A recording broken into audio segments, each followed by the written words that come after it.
एक बात कही बोला। देख तू सही एक बात अली, लेकिन आज भरे को हमारी बात मान ले। कौन बात तहर मानी हो? सुनो सुनावा।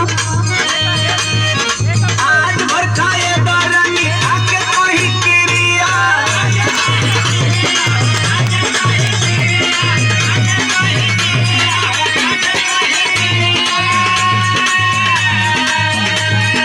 भारत के भारत बुझत कैसन बारूटिया।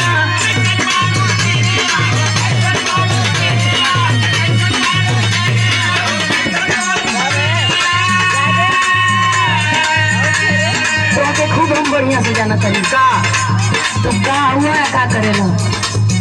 अरे सुन भरोसा कर। अरे कतनी बार भरोसा कैले बानी। सुन अब ऐसे ना मांगे तो हम तो के बताओ तनी। बतावा।